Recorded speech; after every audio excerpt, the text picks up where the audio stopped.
Sa pool sa CCTV ang pamamaril na riding in tandem sa isang tricycle driver na nagpapagawa sa vulcanizing shop pasado 12:00 ng tanghali sa Sitio Parugan, Barangay San Jose, Antipolo City nitong Biyernes. Sa katanghaliang tapat at mabagal na usad ng trapiko, sumulpot ang gunman na ito at pinutukan sa ulo ang biktima. Kaagad din naman na tumakas sa mga suspect.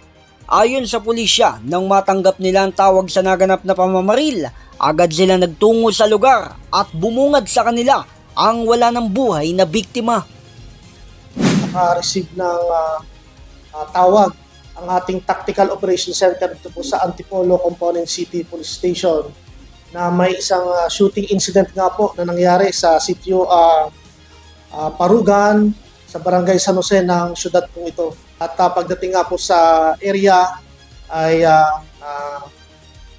nandun nga po nakabulagta na itong ating biktima sa isang talyer. Base sa investigasyon ng pulisya, bago pa man maganap ang pamamaril, nanggaling ng mga suspect sa bahay ng biktima at nagtanong-tanong sa mga kapitbahay. So based dito sa initial investigation,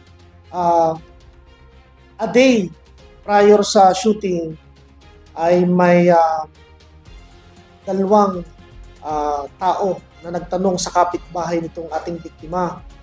Tinatanong kung kakilala ba itong ating biktima, kung nakita ba nila.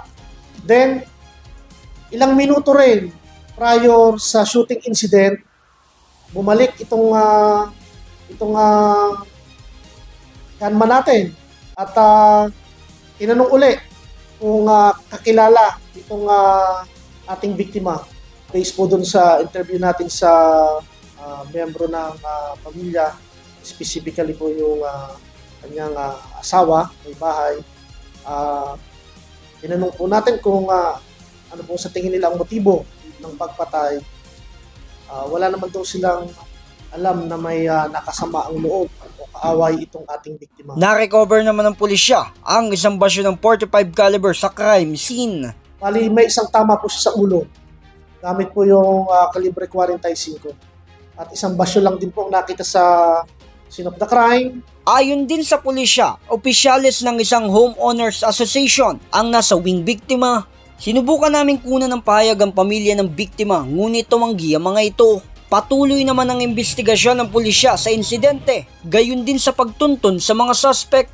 J. Martin, JKRS, News and Public Affairs.